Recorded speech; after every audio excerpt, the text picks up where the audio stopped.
বয়স 90 এর বেশি, তবুও তাকে যেতে হয়েছে এসআইআর শুনানিতে। কেউ আবার বিশেষভাবে সক্ষম, লাইনে কষ্ট হচ্ছে, চোখে জল, তবু রেহাই পাননি। নির্বাচন কমিশনের নিয়ম কি তাহলে শুধুই খাতায় কলমে? প্রশ্ন অনেকেরই।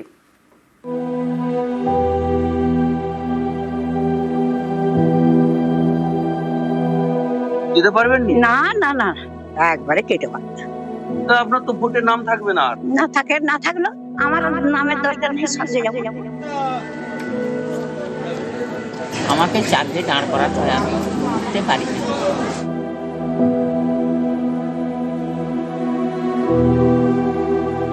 এসআইআর শুনানিতে জেলায় জেলায় চূড়ান্ত হয়রানির অভিযোগ। বয়স্ক, বিশেষভাবে সক্ষম, অসুস্থদের তো দুর্ভোগের এক শেষ। এ নিয়ে সোমবার নয়া নির্দেশিকা দেয় নির্বাচন কমিশন। তাতে বলা হয়, যাদের বয়স 85 বছর বা তার বেশি, যারা বিশেষভাবে সক্ষম এবং যারা অসুস্থ, তারা আবেদন করলে তাদের বাড়িতে গিয়ে শুনানির ব্যবস্থা করবে নির্বাচন কমিশন। কিন্তু বাস্তবে কি আদৌ এই নির্দেশিকা মানা হচ্ছে? বারাসাত বরিশাল কলোনির বাসিন্দা সুনীল বারুই। মঙ্গলবার তাকে অ্যাম্বুলেন্স ভাড়া করে শুনানিতে যেতে হয়।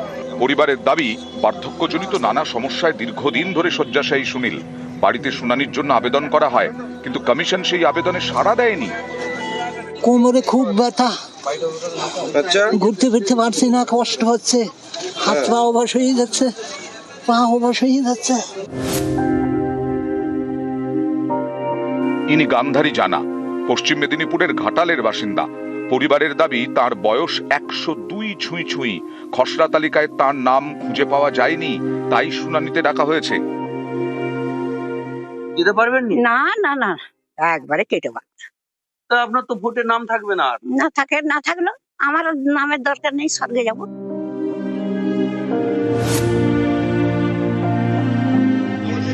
উত্তর 24 পরগনার দেগঙ্গার জয়গুন্নেসা বিবি, বয়স 95, লাঠি সাথী। তিনিও ডাক পেয়েছেন শুনানিতে। টোটো ভাড়া করে এদিন বিডিও অফিসে যান, বাড়ি থেকে প্রায় 15 কিলোমিটার দূরে। এখন ভোটার লিস্ট তালিকার নাম নেই না ওই জন্য ডেকেছে। হ্যাঁ,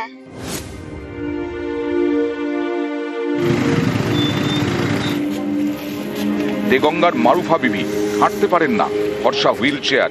তিনিও গিয়েছেন বিডিও অফিসে এসআইআর শুনানিতে।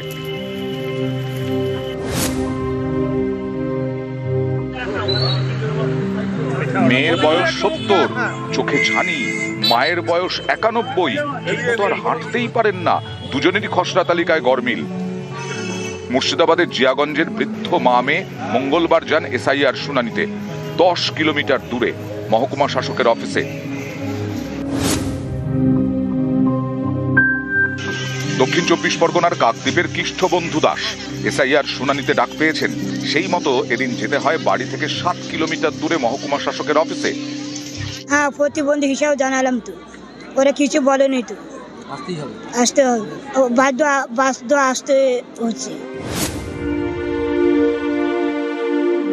উত্তর দিনাজপুরেরও হয়রানির ছবি। ইসলামপুরের বাসিন্দা গৌরী মন, বিশেষভাবে সক্ষম। তিনিও ডাক পেয়েছেন এসআইআর শুনানিতে। পিঠে করে তাকে বিডিও অফিসে নিয়ে যান তার দিদি।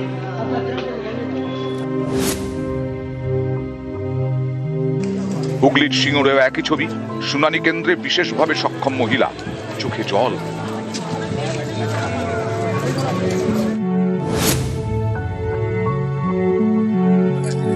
পশ্চিম মেদিনীপুরের দাসপুর, এখানকার বাসিন্দা ষাটোর্ধ্ব গায়ত্রী দাস প্যারালিসিসের জেরে হাঁটতে পারেন না। তাকেও হাজির হতে হয়েছে এসআইআর শুনানিতে। নিউজ 18 বাংলা। এসআইআর শুনানি কলকাতা থেকে বিভিন্ন জেলায় হয়রানির এক শেষ।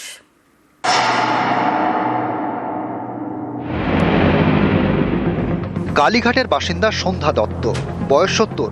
এসআইআর শুনানির জন্য মঙ্গলবার তাকে ডাকা হয় কালীঘাট হাই স্কুলে। পরিবারের দাবি, স্বাধীনতার আগে থেকে তারা কলকাতায়।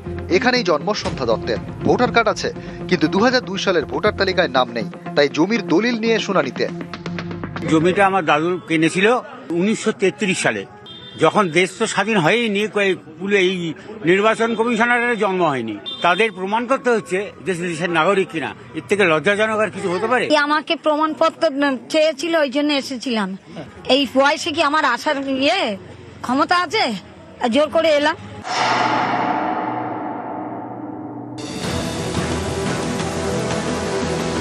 বাসন্তী সরকার আলিপুরদুয়ার শহরের মধ্যপাড়ার বাসিন্দা, বয়স ৮০, 2 ছেলের কাঁধে ভর করে মঙ্গলবার শুনানিতে বাড়ি থেকে 2 কিলোমিটার দূরে আলিপুরদুয়ার ইনডোর স্টেডিয়ামে।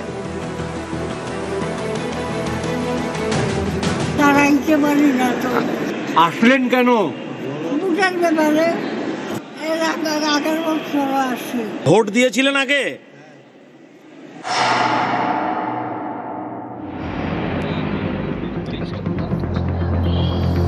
শিলিগুড়ির নকশালবাড়ির সৃজনা রায়, 8 মাসের অন্তঃসত্ত্বা, বাড়ি থেকে 4 কিলোমিটার দূরে নকশালবাড়ির বিডিও অফিস। এসআইআর শুনানির জন্য সেখানে যেতে হয়েছে। তারপর ঘন্টার পর ঘন্টা লাইন। अभी 8 मंथ चल रहा है, अभी तो हैरेसमेंट हो रहा है। लगभग 10:30 या 11 बजे से खड़ी हूँ इधर। सो ये नोटिस मिला है कि बीडीओ ऑफिस पे वेरीफाई होगा, तो हम लोग आ गए इधर। कुछ भी ऐसा नोटिस नहीं आया है। নোটিশ আসছে, বলছে বলে তোর বাবা মাকে নিয়ে আসলে ভালো হয়। আমি এখন কি করব, তার জন্য আসা হয়েছে। এরকম ঠান্ডায় উপায় নাই, এখন ওই জন্য বলে আসতে হবে। এখন অসুবিধা এখন হচ্ছে, তো এখন কি করা যাবে? আমার জন্য এখন মা বাবার কষ্ট।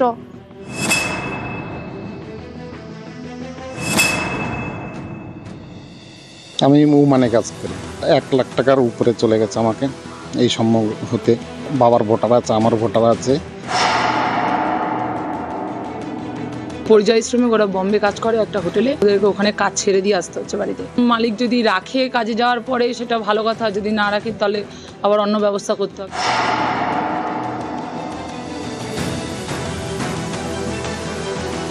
জলপাইগুড়ির বাসিন্দা জামরুল মোহাম্মদ গোয়ায় পরিযায়ী শ্রমিকের কাজ করেন। এসআইআর শুনানির জন্য তাঁকেও কাজ ছেড়ে আসতে হয়েছে বলে দাবি।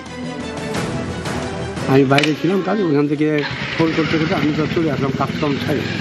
আমার তো বেতন তো দিবেই না, তারপরে এখন এইখানে কাগজপত্র তো নিয়ে আসছি। নিউজ 18 বাংলা।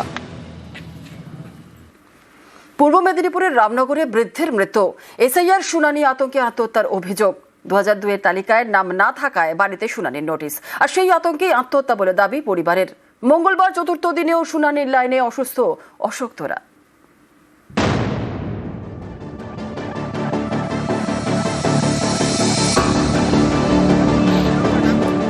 বিমল সিং পূর্ব মেদিনীপুরের রামনগরের বাসিন্দা। মঙ্গলবার ভোরে 75 বছরের এই বৃদ্ধের ঝুলন্ত দেহ উদ্ধার হয়। পরিবারের দাবি, এসআইআর শুনানির আতঙ্কে আত্মহত্যা করেছেন তিনি। 2002 এর তালিকায় নাম ছিল না, সেই নিয়ে চিন্তায় ছিলেন। বাড়িতে শুনানির নোটিশ আসার পর আতঙ্ক তৈরি হয়। সেই আতঙ্কেই মঙ্গলবার ভোরে আত্মঘাতী হন। নোটিশ আসার জন্য একটু টেনশনে ভেঙে পড়েছিলেন। 2002 এর লিস্টে নাম নেই, তার জন্য কালকে রাত্রেবেলা আমার সঙ্গে ভালোভাবে কথা টথা বলে খেয়ে দিয়েছে। রাত্রেবেলাতে এই করে ঘটনা, গলায় দড়ি দিয়েছে। আপনারা কি মনে করছেন যে এসআইআর এই নোটিশে আতঙ্ক? হ্যাঁ, এটা এনে এসআইআর জন্য নোটিশ আতঙ্ক।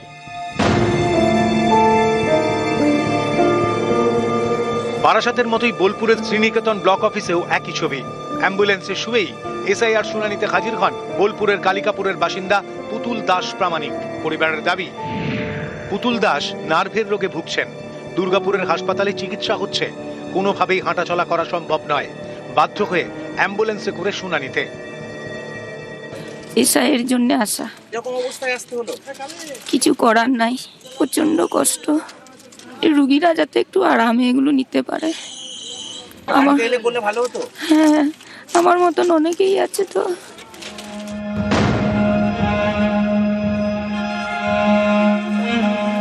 বোলপুরের শ্রীনিকেতন ব্লক অফিসের শুনানিতেই দেখা গেল আরেক ছবি। নাকে নল নিয়ে হাজির বোলপুরের এই বাসিন্দা সজল বাগ। আমার কাছে কেন্দ্রীয় সরকারের সার্টিফিকেট সমস্ত হয়েছে, পাসপোর্ট রয়েছে। কষ্ট আমাদের অভ্যেস আছে সহ্য করা। আমার ঘেন্না করছে, লজ্জা করছে যে আমার এমন দেশে থাকি, সেই দেশে এসে আমাকে নিজেকে প্রমাণ করতে হয়। বুড়ো বয়সে 65 বছর বয়স এখন আমার, প্রমাণ করতে হচ্ছে আমি ভারতবর্ষের লোক। এর থেকে দুঃখের আর কি আছে?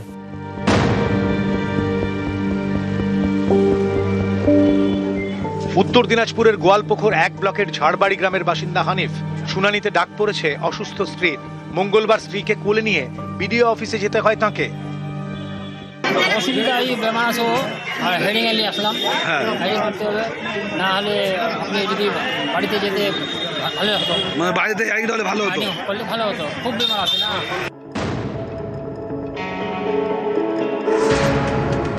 পুরুলিয়ার মানবাজার 1 ব্লকের বিশরি এলাকার বাসিন্দা আলহাদি বাউরি সম্প্রতি মা হয়েছেন, এখনো হাসপাতালেই হলো শুনানি। তোমার সমস্যার সমাধান হলো? হ্যাঁ, আল্লাদি বাউরি উনি অন্তঃসত্ত্বা ছিলেন, মানবাজার হসপিটালে ভর্তি হয়ে ওনার ছেলে হয়েছে, হেয়ারিং উনি যেতে পারেন নাই, তো বিডিও অফিস থেকে ওনারা ব্যবস্থা করলেন, হেয়ারিংটা হসপিটালে সম্পন্ন করলেন।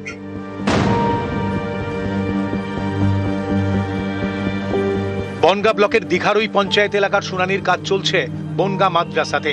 সেখানে দেখা গেল এই বৃদ্ধাকে। পরিবার জানিয়েছে বয়স 70-এর বেশি, কোমরের হাড় ভাঙা, বেল্ট পরে থাকতে হয়, ঠিক মতো হাঁটতে পারেন না, তাও যেতে হয়েছে শুনানিতে। এই মাজার হাড় ভাঙাই যে দাফনাতে হাড় ভাঙা নিয়ে হিয়ারিং এ এসেছে, হয় এই যে ব্যান্ডেজ করা না, এই বড় কষ্ট হচ্ছে।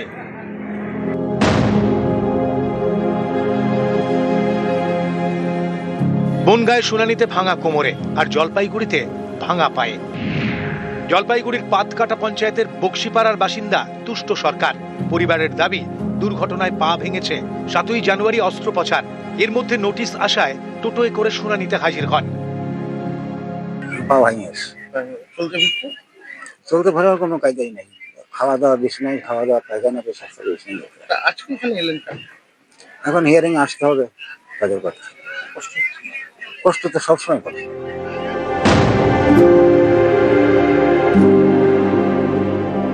কলকাতাতেও একই রকম হয়রানির ছবি। হুইল চেয়ারে করে কালীঘাট হাই স্কুলে শুনানিতে হাজির 81 বছরের বৃদ্ধা অর্চনা দে।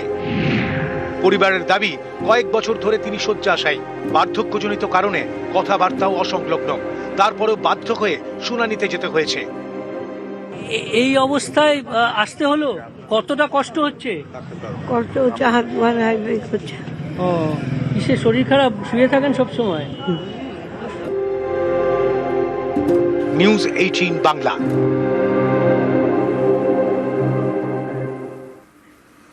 বয়স্ক, অসুস্থ এবং বিশেষভাবে সক্ষমদের বাড়িতে গিয়ে শুনানি করা হবে, এই নির্দেশ সাধারণ মানুষের কাছে স্পষ্ট করা হোক।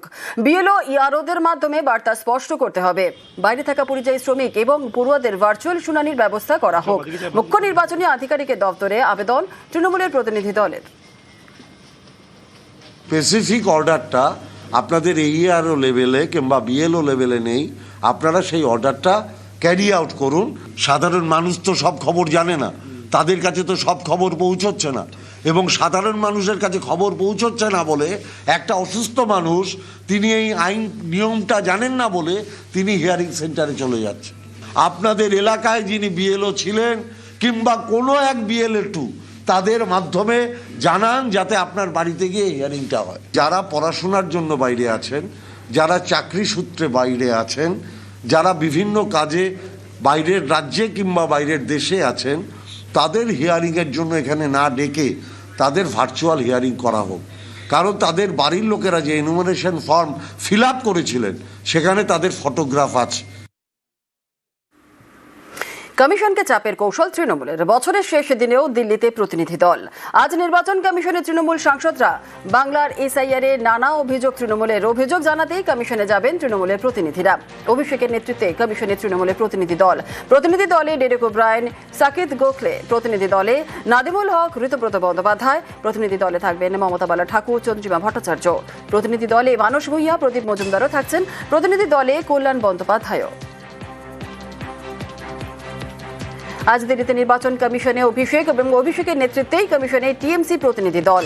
এসআইআর এ হয়রানির নাম বাদে নালিশের তোড়জোড়। সিইসির সঙ্গে সাক্ষাৎ তৃণমূল সাধারণ সম্পাদকের। 1,36,00,000 মিসম্যাচ ভোটারের তালিকার দাবি। আজকে পরিযায়ী শ্রমিক থেকে শুরু করে বয়স্কদের যেভাবে হ্যারাস করা হচ্ছে এসআইআর এর নাম করে, আজকেও একজন রামনগরে মারা গেছে, গতকালও একজন রানীবাদে মারা গেছে। রোজ সকালে একটা করে মৃত্যু সংবাদ। কটা বিজেপির নেতা সাংসদ গেছে এই মানুষগুলোর পাশে দাঁড়াতে? যারা মারা গেছে তারা ঘুষপেটিয়া, যাদের নাম বাদ পড়েছে। নির্বাচন কমিশন কেন এখনো পর্যন্ত তালিকা প্রকাশ করে প্রমাণ করতে পারছে না এদের মধ্যে কজন রোহিঙ্গা ছিল, কজন বাংলাদেশি ছিল? বিএলএ টুরা বিএলওর সঙ্গে বাড়ি বাড়ি ঘুরেছেন। এবার শুনানি কেন্দ্রেও তাঁদের রাখতে হবে, আর এই দাবিতেই হুগলির পোলবায় 1.5 ঘন্টা পণ্ড শুনানি। হাওড়ার ডোমজুড়েও বিক্ষোভ, সেখানে শুনানি বন্ধ থাকে প্রায় আধ ঘন্টা। অভিষেক বন্দ্যোপাধ্যায় বলছেন বিএলও টুরা থাকবে ভেতরে হিয়ারিং এ, আর যদি আপনারা থাকতে না দেন আমাদের লিখিত দিতে হবে। দেখুন, আমরা যখন ক্যান্ডিডেট হই তখন আমাদের এজেন্টরা তো বুথে থাকে, তাহলে আমাদের এজেন্টরা হিয়ারিং এ কেন থাকবে না? আমরা চাইছি স্পেসিফিক আইন দেখান বিএলও টুরা থাকতে পারবে না, এবং বিএলও টুরা না ঢুকলে কালকে থেকে আবার বন্ধ। সোমবার হুগলির মগরা, মঙ্গলবার হুগলিরই পোলবা। এসআইআর শুনানিতে বিএলএ 2দের রাখার দাবিতে এদিনও হিয়ারিং বন্ধ করে দেন চুঁচুড়ার তৃণমূল বিধায়ক। হিয়ারিং করবেন না, এখন বিএলএ 2 না থাকলে কোনো হিয়ারিং হবে না, হিয়ারিং বন্ধ করুন। মঙ্গলবার হুগলির পোলবা দাঁতপুর বিডিও অফিসে এসআইআর শুনানি চলছিল। 11টা নাগাদ সেখানে যান চুঁচুড়া তৃণমূল বিধায়ক অসিত মজুমদার। বিএলএ 2দের শুনানি কেন্দ্রে ঢুকতে দেওয়ার দাবি নিয়ে বিডিওর সঙ্গে কথা বলেন।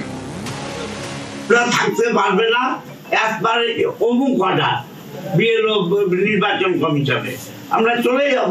আমার এখানে হচ্ছে যা যা অথরিটি ইনস্ট্রাকশন দিয়েছে সেই অনুযায়ী চালাতে। তাহলে আপনি সেটাই লিখে দিন না, বিএলও 2দের আপনারা তো সব সাহায্য নিয়েছেন, তাহলে তো হিয়ারিং করতে দেব না। এরপরই বিডিওর অফিস থেকে বেরিয়ে নিচের ক্যাম্পে চলে যান বিধায়ক। এসআইআর শুনানি বন্ধ করতে বলেন। মানুষের অধিকার আমি বলছি, আমাদের ডিমান্ড এইটা লিখে দিন, আমরা ছেড়ে দেবো। থাকবে বিএলএ 2। সকাল 11টা থেকে 12:30, 1.5 ঘন্টা বন্ধ থাকে শুনানি, তারপর চালু হয়। অবশেষে হিয়ারিং হয়েছে, মানে সব ঠিকঠাক হয়েছে। দাঁড়াতে হয়েছিল তো? হ্যাঁ, অনেকক্ষণ দাঁড়িয়ে থাকতে হয়েছে, সকাল থেকে এসে দাঁড়িয়েছিলাম। হাওড়ার ডোমজুর বিডিও অফিস, এসআইআর শুনানি কেন্দ্র। বিডিও অফিসের সামনে এদিন বিক্ষোভ দেখান তৃণমূলের বিএলএ 2 এবং তৃণমূল কর্মীরা। তাদের দাবি বিএলএ 2দের শুনানি কেন্দ্রে ঢুকতে দিতে হবে। আমাদের নেতা অভিষেক বন্দ্যোপাধ্যায় পরিষ্কারভাবে বলেছে, বিএলএ 2 যারা বিএলএদের সঙ্গে একমাত্র করে দীর্ঘ লড়াই পরিশ্রমের মধ্য দিয়ে এত সুন্দরভাবে কাজটা করলেন, হিয়ারিং যখন হচ্ছে তখন বিএলএ 2দের বাদ দিয়ে আমরা আরো বৃহত্তর আন্দোলনে যাবো। হাওড়ার স্পোর্টস অ্যাসোসিয়েশনের বিল্ডিং, মঙ্গলবার এখানেও চলছিল শুনানি। সেখানে যান হাওড়া মধ্যর তৃণমূল বিধায়ক অরূপ রায়। বিধায়কের দাবি, শুনানির জন্য বহুতলে উঠতে সমস্যা হচ্ছে বয়স্কদের, কেন আলাদা ব্যবস্থা করা হয়নি এ নিয়ে জেলা শাসককে ফোন করেন বিধায়ক। এদিনের মতো শুনানি বন্ধ করতে বলেন। কাউন্সিলে এই বয়স্ক মহিলাদের বয়স্ক লোকেদের যে ব্যবস্থা নেওয়া হবে, হিয়ারিং নিয়ে নেবে, সেটার কোনো ব্যবস্থাই নেই। আজকে হিয়ারিং বন্ধ করে দিই। শেষমেশ বহুতলের নিচের তলায় বয়স্কদের শুনানির ব্যবস্থা করা হয়। তারপর নির্বিঘ্নে চলে এসআইআর শুনানি। নিউজ 18 বাংলা। নরেন্দ্র মোদীর পর অমিত শাহ বঙ্গ সফরে এসে মতুয়াদের আশ্বাস দিলেন কেন্দ্রীয় স্বরাষ্ট্রমন্ত্রী। আশ্বাস দিলেন, কিন্তু নতুন ভোটার তালিকায় নাম উঠবে কিভাবে, সেই দিশা কোথায়, প্রশ্ন মতুয়াদের অনেকেরই। मतुआओं को डरने की कोई जरूरत नहीं है। এসআইআর করে ভোটটা কেটে দিল, আর এখন আবার বলছে যে ভয় নেই।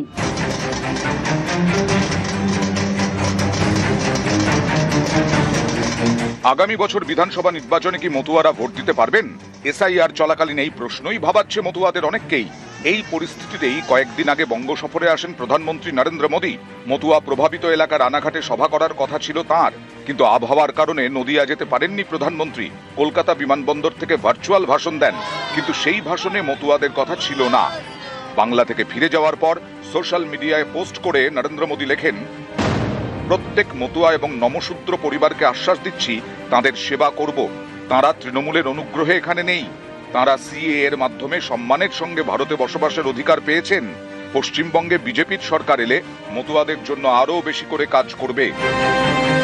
মোদী মতুয়াদের আশ্বাস দিলেও অনেকেই অভিযোগ করেন, মতুয়াদের নাম কিভাবে ভোটার তালিকায় রাখা যাবে তার কোনো দিশা প্রধানমন্ত্রীর কথায় মেলেনি। প্রধানমন্ত্রী নরেন্দ্র মোদীর পর বাংলা এবার কেন্দ্রীয় স্বরাষ্ট্রমন্ত্রী অমিত শাহ। তিনিও আশ্বস্ত করলেন মতুয়াদের, কিন্তু নতুন ভোটার তালিকায় নাম উঠবে কিভাবে তার দিশা দেখাতে পারলেন কি? मतुआओं को डरने की कोई जरूरत नहीं है। ये भारतीय जनता पार्टी का वादा है। जो शरणार्थी बंगाल में आए हैं वो भारत के नागरिक है, इनका कोई नुकसान नहीं कर सकता, ममता बनर्जी भी नहीं कर सकती। এসআইআর করে ভোটটা কেটে দিল, আর এখন আবার বলছে যে ভয় নেই। তার মানে গরুটারে মেরে দিয়ে জুতো দান করলো। অমিত শাহ মতদের বারবার করে এসছে, আর বারবার করে এই ধরনের মিথ্যে প্রতিশ্রুতি দিয়ে দিয়ে তাদের আজকে ভোট নিয়ে, এবং আমি বলবো যে এখন লাস্ট অব্দি তাদের একটাই কথা, ভোট কেটে গেলে কোনো চিন্তা নেই, আপনার নাগরিকত্ব দেবো। তার মানে কি এসবের মানে হচ্ছে যে মুসলমানের নাম করে, রোহিঙ্গার নাম করে মতদের ভোটটা কেটে দিয়ে তাদের ডিটেনশন ক্যাম্পে ঢুকাবে। আমরা 2002 সালের পরের থেকে যে ভোট দিয়েছে 24 পর্যন্ত, সেই ভোটে যারা দিয়েছে তাদের অধিকারটা থাকুক, সেই অধিকারটা দিয়ে যাক, তবে তো আমরা মনে করবো যে না, মতুয়াদের জন্য উনি সঠিক কাজ করেছেন। চিঠি করে ডেকেছে এবং তাদেরকে নতুন করে প্রমাণ দিতে হচ্ছে তারা কোথা থেকে কিভাবে কি করবে। সত্যি ওরা ভীত, সন্ত্রস্ত এবং আতঙ্কিত। তো আমরা মৌখিক আশ্বস্ত চাইছি না, আমরা চাইছি সাংবিধানিকভাবে লিখিতভাবে কোনো প্রতিশ্রুতি দিক যে এদের কোনো সমস্যা হবে না। শুধু আতঙ্কিত বলা ভুল, মানে এদের ঘুম নেই এখন মানে সুইসাইড করার মতো পরিস্থিতি এসে দাঁড়িয়েছে। নিউজ 18 বাংলা। মতুয়া মনে নজর। 9 জানুয়ারি মতুয়া ঠাকুরবাড়িতে অভিষেক, এসআইআর আতঙ্কে পাশে থাকার আশ্বাস অভিষেকের। অভিষেককে পাল্টা হুঁশিয়ারি শান্তনু ঠাকুরের। ঠাকুরবাড়িতে পুজো দিতে না দেওয়ার হুঁশিয়ারি। মতুয়াদের যেভাবে ওই নাগরিকত্ব দেখিয়ে আপনারা গাজর দেখিয়েছেন, মতুয়াদের প্রতিনিধি ভারতীয় জনতা পার্টির লোকসভার সাংসদ এবং বিধায়করা বলছে যদি মতুয়ার নাম বাদ যাবে। এ আবার তৃণমূল বলছে না, বিজেপির লোকেরাই বলছে। স্বাভাবিকভাবেই ঠাকুর বাড়িতে যে কেউ আসতে পারে, তাতে কারোর কোনো অবজেকশন নেই, কিন্তু অভিষেক বন্দ্যোপাধ্যায় ঠাকুর বাড়িতে যেভাবে আসে, সেটা ঠাকুর বাড়িতেও একটা ফোর্স দেখাতে আসে, পুলিশ ফোর্স নিয়ে। এভাবে যদি ও এসে থাকে, ওকে পুজো দিতে দেব না আমরা, পরিষ্কার কথা। বা ধিক্কার মিছিল চলবে, হাজার হাজার মতুয়া জমায়েত হবে, ধিক্কার মিছিল চলতে থাকবে। কালচারটাই তো এইটাই, ওর বিজেপিতে এইটা শিখিয়েছে ওকে। কেউ যদি ঠাকুর বাড়িতে আসে, তাকে প্রণাম করতে আসে মন্দিরে, তাকে ঢুকতে দেওয়া হবে না, এটা তো ও আগেও করেছে। কিন্তু অভিষেক সেখানে পুজো দিয়ে ঠাকুর বাড়িতে গেছে। ওর যখন প্রধানমন্ত্রী এসেছিল, স্বরাষ্ট্রমন্ত্রী, তো তখন তো আমরা কেউ বাধা দেইনি, সেটাও তো ঠাকুর বাড়ি ছিল। এবং ওর নামতে নামতে কত নিচে নেমে এসছে সেটা সকল মতুয়া ভক্তরা দেখছে এবং ওকে থুতু ফেলছে। এর জবাবটাও মানুষ দেবে, ওই ভক্তরাই দেবে, যাদের বলতে পারে রোহিঙ্গা আর মুসলমান যে ভক্তদের, তার কাছে কি আশা করতে পারি আমরা?